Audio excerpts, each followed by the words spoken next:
Oke guys, welcome back to Daily Charting with Toshi, di mana kita akan daily chart your favorite cryptocurrencies. Dan sekarang kita masuk ke DCWT sesi pertama. Di mana di sesi pertama ini fokus kita akan lebih ke Bitcoin, Ethereum, dan macroeconomics.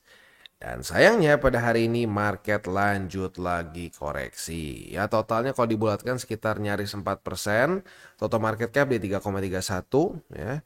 Nah, yang serem adalah Bitcoin dominance nih. Bitcoin dominance naik. Nah, saat Bitcoin dominance naik tapi BTC koreksi, apa yang terjadi?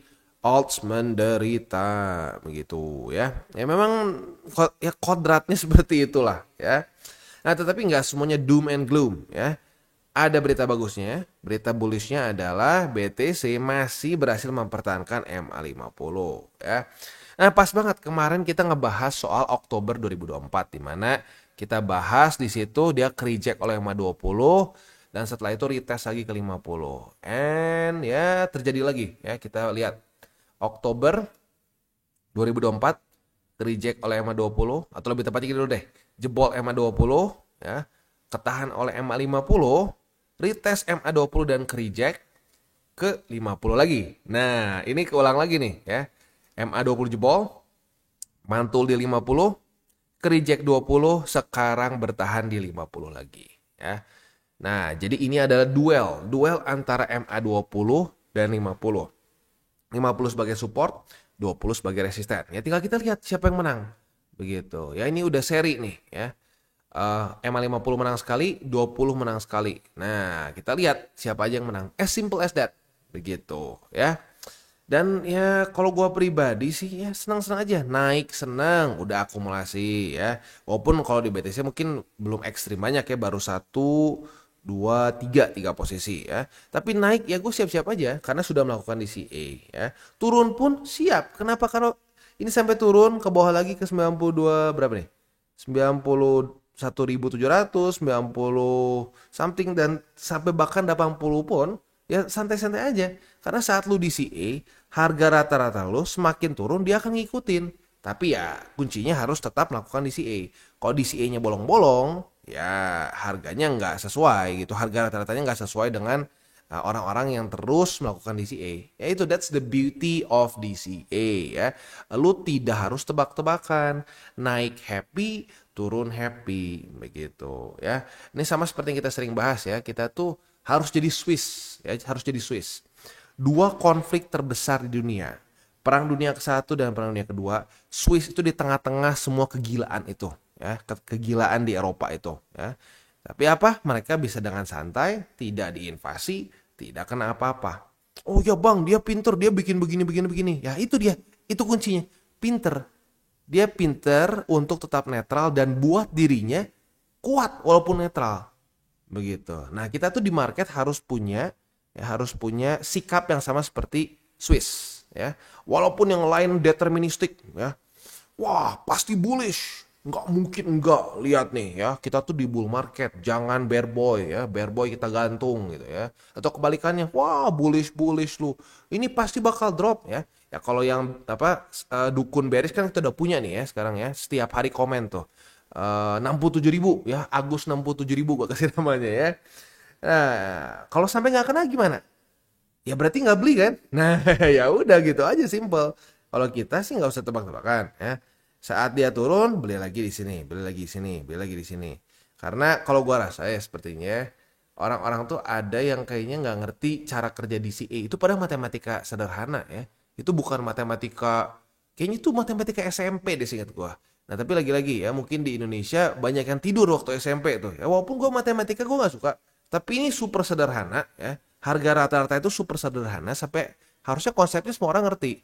Nah, tapi ternyata enggak ya, para dukun-dukun nggak ngerti dengan konsep DCA. Begitu nggak ngerti dengan konsep harga rata-rata. Saat lu belinya harganya turun lagi dan turun lagi, harga rata-rata lu turun. Gitu. Ya, I don't know ya. Dan terus satu lagi, kebalikan dari dukun. Itu pun ada ya. Kebalikan dari dukun. Kalau dukun kan kayak kasarnya tahu percis market mau kemana. Nah yang kebalikannya adalah, wah TA fundamental tuh nggak ngaruh. Itu nggak akan bisa mengubah market. Nggak akan bisa mengubah hasil dari market begitu ya. Oh memang tidak. Memang tujuan TA dan fundamental tuh bukan kita suruh-suruh market mau ngapain, bukan. Ya. Tujuan kita pakai TA adalah ya untuk bereaksi. Oke, 50 nih, nahan. Oke ya. Ke reject oleh 20 gitu. Wah, oke, ya udah berarti ini nih sedang bermusuhan nih, sedang tidak akur. Kita lihat siapa yang menang ya. 50 menang. Oh ya udah. Berarti kemungkinan besar kalau 50 menang, 20 kalah akan lanjut higher high. Lawannya selanjutnya di mana lagi? Oh, di sini. Ada resisten lagi struktur. Nah, seperti itu. Harusnya TA tuh dipakai seperti itu. Gitu. Jadi memang bukan alat untuk kita pakai mengubah market. Mana bisa kita ngubah market pakai ini, pakai garis-garis seperti ini? Enggak, bukan. Ya. Tapi partisipan di market melihat semua data yang sama. Begitu. Ya maka dari itu kenapa support itu bisa nahan. Kok bisa sih Bang? Ini kan cuma garis biasa Bang. Kok bisa nahan BTC Bang? Padahal kemarin The Fed gila loh Bang. Kok bisa ditahan oleh MA50? Ya karena semua orang melihat. Oh, tahan nih hari ini. Oh, taunya besoknya malah rally. Begitu. Nah itu. Ya jadi lagi-lagi cara pemakaian. Begitu. Pisau bisa dipakai untuk motong berbagai macam buah-buahan, makanan, mempersiapkan makanan dan seterusnya, bisa juga dipakai untuk membunuh. Begitu. Nah, tinggal pemakaiannya yang mana aja yang benar gitu. Kalau lo salah pakainya ya lo bisa bahaya. Begitu. Ya, tapi sekali lagi lo nggak bisa berdebat bahwa fundamental dan TA tidak berguna. Sangat berguna. Cuman kalau nggak bisa pakainya ya jangan salahkan si toolnya. Analoginya lagi-lagi pakai mobil ya. Ini orang misalkan manusia purba lah ya, manusia gua begitu. Dia selalu bawa gerobak kemana-mana ya. Dia bawa gerobak, ya, tiba-tiba dikasih mobil. Dia marah. Mobil apa nih? Lebih berat, susah didorongnya. Oke, lebih banyak bisa bawa barang, tapi berat buat apa? Gue mending pakai gerobak. Ternyata kita ajarin, lu nyalain mesinnya. Dia kayak, wah luar biasa. Nah itu, ya. Orang-orang yang tidak bisa pakai TA, tidak bisa pakai fundamental tuh sama seperti manusia gua yang nggak tahu cara pakaian tapi komplain. Gimana nih? Gua nggak kaya pakai begini. Mana katanya 20 pasti nahan. Siapa yang bilang pasti? Cara pakainya nggak kayak gitu. Itu, ya. Ya jadi gila-gila ya. Semoga orang-orang yang seperti itu mau berproses gitu karena kalau tidak mau berproses akan selamanya jadi manusia gua. Begitu, ya. Oke, kita lanjut lagi ke indeks dolar ya. Untuk indeks dolar kita bisa di sini kemarin sedikit koreksi tapi hari ini mencoba untuk menguat lagi. Intinya dalam beberapa hari ke belakang dia konsolidasi. Bitcoin dominance dia ketahan oleh 58.000. Sorry, jangan ketahan lah ya. Takutnya kalau ketahan orang bingung. Kita jargonnya sama aja ya. Ke reject oleh 58,59 ya. Tetapi MA50-nya juga nggak mau kalah. Begitu ya. Nah, jadi lagi-lagi nih di setiap market tuh ada duelnya masing-masing. Sekarang di BTCD nih, duel antara MA50 sama struktur ya, 58,59. Nah, ini sama seperti BTC. BTC duel antara MA50 dengan 20. Nah, di market tuh selalu ada pertarungan antara bears dan bulls. Gitu ya. Nah, kita jangan mau ikut-ikutan tarung, kita lihat aja, kita bereaksi. Oke. Ini berarti bulls 2 poin, bears 1 poin. Ya, kita lihat lagi siapa yang menang nih. Ya gitu aja ya.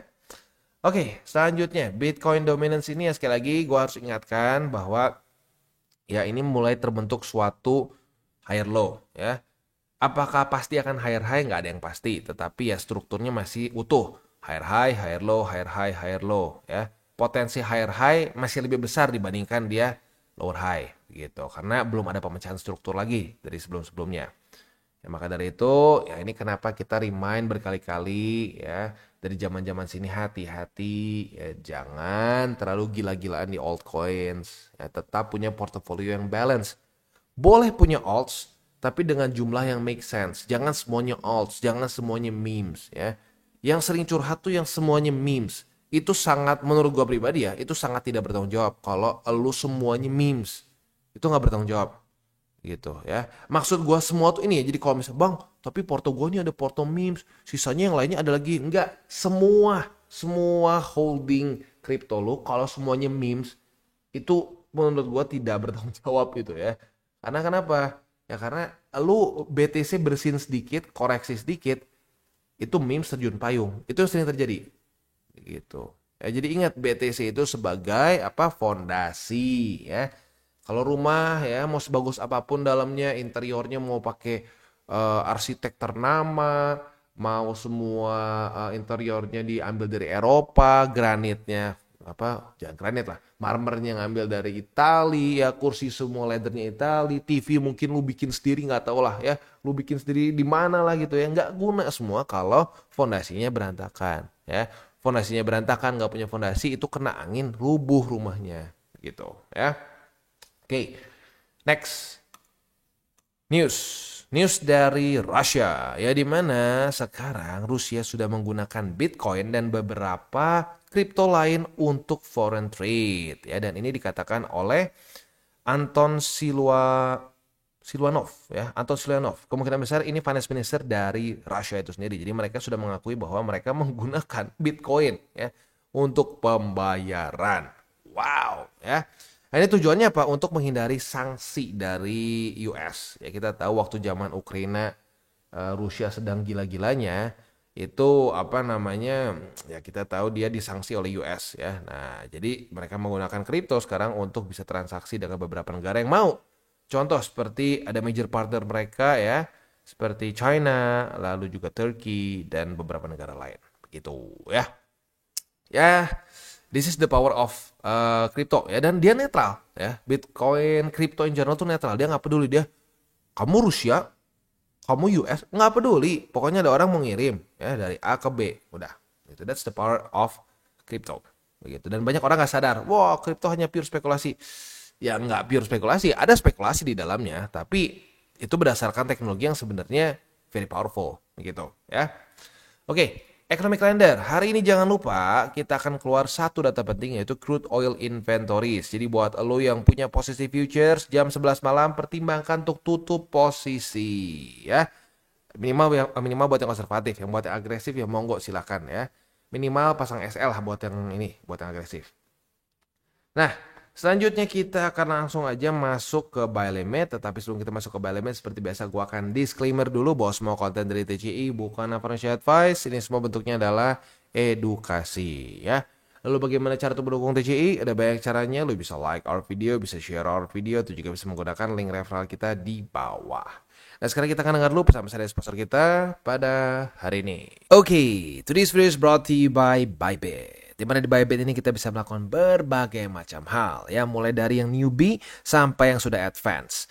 Buat mungkin lo merasa bahwa aduh bang, gue masih nggak ngerti nih TA, gue masih nggak ngerti charting dan seterusnya, tapi pengen akumulasi, pengen DCA murni, bisa lo tinggal masuk ke sini one click buy, di mana lo bisa pilih lo mau pakai apa ya fiatnya, lo tinggal pilih juga asetnya apa ya. Misalkan lo pengen akumulasi BTC, misalkan setiap hari Senin jam 7 pagi, misalkan gue pengen akumulasi BTC sebesar 100.000 rupiah misalkan ya, lu bisa langsung lakukan di sini. Bisa peer to peer, bisa Dana, Bank BRI dan lain-lain. Ini gila ya, bisa pakai BCA Mobile dan seterusnya. Jadi Bybit ini memang cocok banget buat orang-orang yang tinggal di Indo ya, bisa langsung pakai bank-bank yang memang sudah biasa kita pakai di Indo ya. Nah, buat yang intermediate sampai advance juga di sini ada spot, nah, dan juga ada leverage tokens, dan tentu juga ada derivatives trading, di mana kita bisa menggunakan kontrak yang USDT maupun USDC. Jadi di sini lo bisa pakai USDC ya, karena nggak semua exchanger bisa menerima untuk futuresnya pakai USDC ya. Dan tentu juga lo bisa earning bunga juga dari kripto lo dan lain-lain. Dan tentu juga di sini kita bisa melakukan copy trade ya, di mana copy trade dari Bybit ini sudah cukup terkenal ya, dan kita bisa mendapatkan keuntungan juga. First copy trade kita bisa ada protection 100 USDT loss coverage ya, dan seterusnya ya. Jadi buat lo yang tertarik bisa silakan pakai, klik di link referral kita di bawah. Dan sekarang kita geser ke Bitcoin. Untuk Bitcoin kita bisa di sini kita punya posisi long karena retest 1, retest 2 di M50 sudah terjadi. Nah, posisi long ini target TP-nya di angka 97.570 buat yang lebih konservatif. Yang lebih agresif boleh pertimbangkan di 99.071 USD ya. Posisi spot M50 91.906, 89.851. Untuk Ethereum belum ada untuk yang ini ya, belum ada untuk yang futures. Kemarin shortnya udah profit, begitu udah.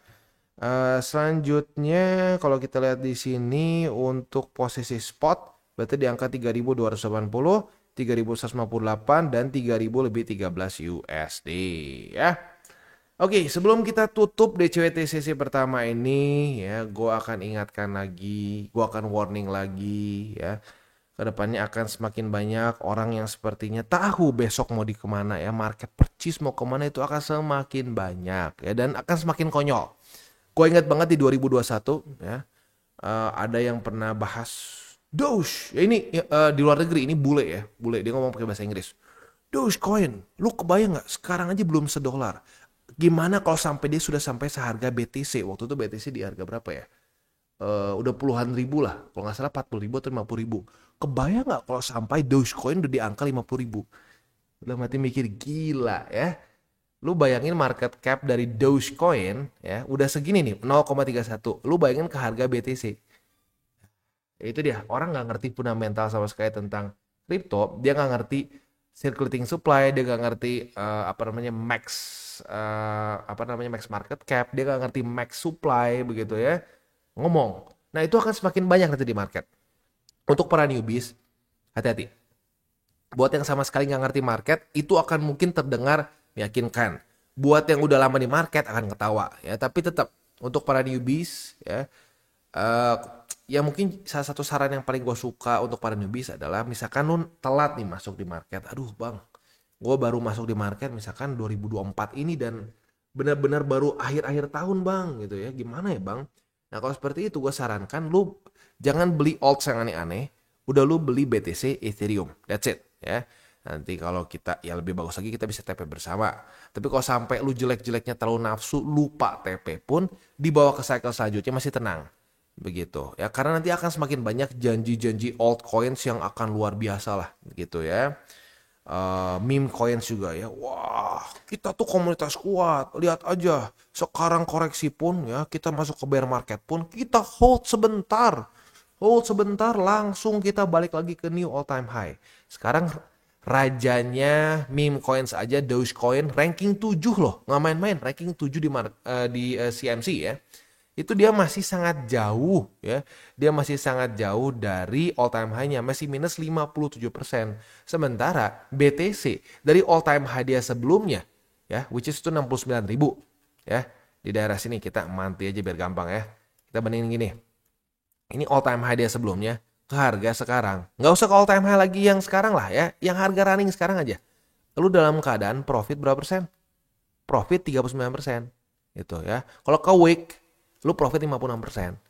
Begitu. BTC.